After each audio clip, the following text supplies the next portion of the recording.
ماں باپ کی بات کسی طرح بھی میری عقل میں نہ آتی تھی اور نہ ہی میں ماننے کے لیے تیار تھا۔ بہرحال میں نے اپنے والدین کو بار بار اصرار کر کے راضی کر لیا۔ وہ میرے اصرار سے راضی ہو گئے، شاید اسی وجہ سے کہ انہیں اندیشہ تھا کہ اگر وہ انکار کر دیں تو شاید میں اپنی منمانی کروں۔ اس خوف سے انہوں نے ہاں کر دی، لہٰذا ایک فیشنیبل جاہل بے دین لڑکی سے میری شادی ہو گئی۔ شادی کو ابھی 2-4 مہینے ہوئے تھے کہ والد صاحب کے کارخانے میں ایک گیس کی ٹنکی پھٹ جانے سے ان کی دونوں آنکھیں جاتی رہیں۔ اس لیے اب وہ کارخانے جانے سے معذور اور بیکار ہو گئے اور کام کے قابل نہ رہے، اور اب وہ گھر میں ہی رہنے لگے اور ان کو کارخانے کی طرف سے ایک معمولی رقم معذوری الاؤنس کے طور پر ملنے لگا۔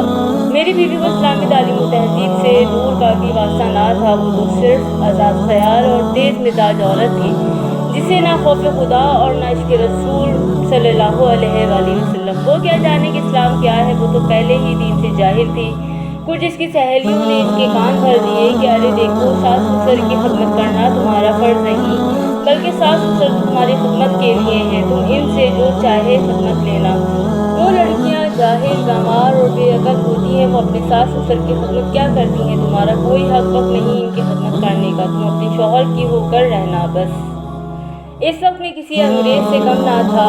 میرے دن رات صبح شام عیش و مزے میں گزرتے تھے، اب سوائے خواہشات نفسیانی کے نشے کے کچھ یاد ہی نہیں تھا۔ لیکن جب میں نے دیکھا کہ میری محبوبہ بیوی میرے بوڑھے ماں باپ کی خدمت سے نفرت اور پرہیز کرتی ہے تو میں اس پر ناراض ہوا، لیکن آہستہ آہستہ اس نے مجھ پر جادو کر دیا کہ میں اس کی ہر حرکت پر اظہار پسندیدگی کرتا۔ میں اس کی تلخ مزاجی اور ڈانٹ ڈپٹ کو برا جانتا تھا، خواہ وہ میرے سامنے میرے والدین کو کچھ بھی برا بھلا کہتی رہتی، لیکن میرے کان پر چھو نہ رینگتی اور مجھے ذرہ بھر بھی احساس اور برا معلوم نہ ہوتا تھا۔ اب وہ میرے والدین پر ہر آئے دن طرح طرح کے الزامات لگانے لگی، لیکن کیا کرتا، میں اب صرف نفس کا بندہ بن کر رہ گیا تھا اور روحانی موت مر چکا تھا۔ مجھے اس سے اتنی محبت ہو گئی تھی کہ میں ان سے کچھ بھی نہ کہتا تھا، حتیٰ کہ زبان تک نہ اس کے سامنے ہلاتا، بس ہر وقت اسی کا کلمہ پڑھتا، اسی کے محبت کی گن گاتا۔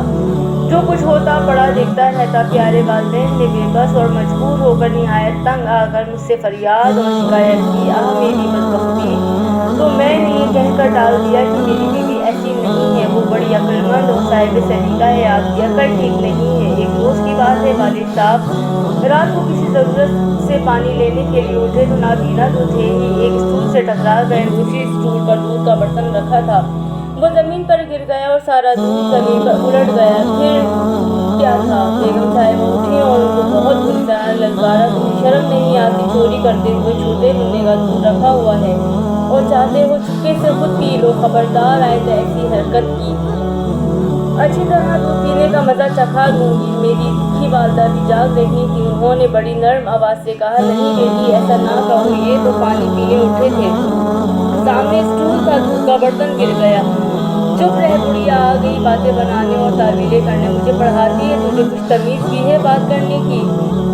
بوڑھی تجھ سے نمٹوں گی، دیکھ تو صحیح جب تیری بھی خبر لوں گی، دور رہو میرے سے، خبردار آئندہ جو میرے سامنے بڑبڑائی، تیری عقل گھسیا گئی ہے۔ کہتی ہے ایسا نہ کہو، اسٹول سے ٹکرا گئے، میں جانتی ہوں انہیں چوری سے کھانے پینے کی عادت ہے۔ غرض میری بیوی نے انہیں بہت ہی بری طرح سے جھڑکا اور ڈانٹ ڈپٹ کی اور میں پڑا پڑا یہ سب کچھ دیکھتا رہا، لیکن میں نے بیوی کو نہ روکا بلکہ اسے ایک لفظ بھی نہیں کہا کہ یہ تو ان سے کیا کہتی ہے اور کیوں کہتی ہے، اسے ٹوکا تک نہیں۔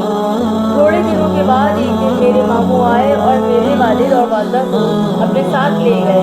بیوی کہیں باہر گئی ہوئی تھی، جب اسے آنے پر پتہ لگا تو اس نے اطمینان کا سانس لیا کہ شکر ہے سر سے بوجھ اترا، اور کہا کہ اچھا ہوا روز روز کی کلکل سے نجات ملی۔ اس واقعے کو 3 سال گزر گئے اور ایک بچے کی پیدائش کے بعد میری بیوی کا انتقال ہو گیا۔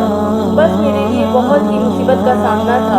بیوی کا مرنا کیا تھا، میری زندگی سنسان ہو گئی اور اکثر میں کھویا کھویا سا رہنے لگا۔ میرے ایک بہت ہی مخلص دوست تھے، انہوں نے جلد ہی ایک غریب گھرانے میں میری شادی کرا دی اور یہ میری بیوی حافظ قرآن، نہایت ہی نماز روزہ و قرآن مجید کی تلاوت کی پابند، بڑی ہی دیندار اور میری ہر طرح سے فرما بردار تھی۔ وہ اب بھی زندہ اور میرے گھر آباد ہے۔ جب میں فکر آخرت سے بے فکر ہو کر بستر پر پڑھا کھیلوں کے میچ دیکھ کر زندگی کے بہترین وقت ضائع کر رہا ہوتا ہوں، جس کی مجھ سے بات اس قیامت کے دن کی جائے گی تو وہ قرآن مجید کی تلاوت میں مجبور ہوتی ہے۔ ایک دن کی بات ہے کہ میں چارپائی پر بیٹھا تھا اور بیوی قرآن مجید کی تلاوت کر رہی تھی کہ اچانک وہ اس آیت پر پہنچی کہ جس کی تلاوت و تشریح روزانہ آپ مجھ سے سن رہے ہیں، تو میری آنکھوں کے سامنے وہ تمام واقعات آ گئے جو پیچھے گزر چکے تھے، اور میرے ساتھ میرے ماں باپ نے جو سلوک کیا تھا اور انہوں نے جو زحمت و تکلیف میرے لیے گوارا کی تھی، تو میری زبان سے بے ساختہ نکل گیا کہ ہائے میرے ماں باپ، اور میں ہوش میں نہ رہا۔ غرض اب اتنے عرصے کے بعد مجھے اپنے ماں باپ کی یاد آئی کہ زمانہ دراز گزر گیا، ہائے افسوس، میری آنکھوں سے آنسو آ گئے۔ میری بیوی دوڑتی ہوئی آئی اور سمجھی کہ شاید مجھے کوئی تکلیف ہو گئی ہے، لیکن اس کے بار بار دریافت کرنے پر میں نے اسے پورا واقعہ جلدی سنا دیا۔ اب مجھے بڑی بے چینی ہوئی کہ میں اپنے والدین کو کیسے من پاؤں۔ میں دوسرے دن ہی اپنے ماموں کے ہاں گیا، لیکن وہاں پہنچ کر میری حیرت کی انتہا نہ رہی جب مجھے یہ معلوم ہوا کہ والدین کئی مہینوں پہلے گھر جانے کے بہانے یہاں سے روانہ ہو چکے ہیں۔ بس اتنا سنتے ہی میرے پیروں تلے سے زمین نکل گئی کہ ہائے بڑھاپے اور نظر کے نہ ہونے کی حالت میں کہاں گئے ہوں گے۔ میں فوراً ہی اپنے والد کا فوٹو لے کر جو کارخانے میں کھینچا گیا تھا قریب ہی تھانے میں گیا اور فوٹو دے کر رپورٹ لکھوائی اور کئی اخباروں میں بھی فوٹو کے ساتھ خبر چھپوائی اور ادھر ادھر کئی آدمیوں کو روانہ کیا۔ اب مجھے رات بھر نیند نہیں آتی تھی اور ہر وقت اسی فکر میں رہتا کہ کسی طرح بھی میرے والدین مل جائیں۔ میں نے اللہ سے خوب گڑ گڑا کر توبہ کی اور دعائیں کی کہ الہی میرے ماں باپ کو واپس لوٹا دے۔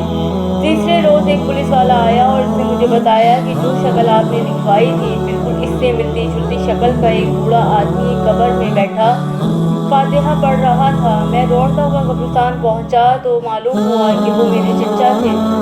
میں ان کے قدموں میں گر پڑا اور اپنے والدین کو دریافت کرنے لگا۔ چچا نے نظر اٹھائی اور دو سامنے والی قبروں کو مخاطب کر کے پکارا کہ بھائی اکرام اور بھابھی زبیدہ، دیکھو تمہارا لاڈلا افسر آیا ہے۔ اکرام میرے والد کا، زبیدہ میری ماں کا نام تھا۔ چاچا جان کے منہ سے یہ بات سن کر میں اوندے منہ قبر پر گرا اور پھوٹ پھوٹ کر زاروں قطار رونے لگا۔ پھر کیا بنتا ہے، پھر پچھتائے جب چھٹیاں چھپ گئی کھیت۔ بس اتنا کہہ کر مولانا صاحب خاموش ہو گئے تو میں نے مولانا کی طرف دیکھا تو ان کی آنکھوں سے آنسو جاری تھے۔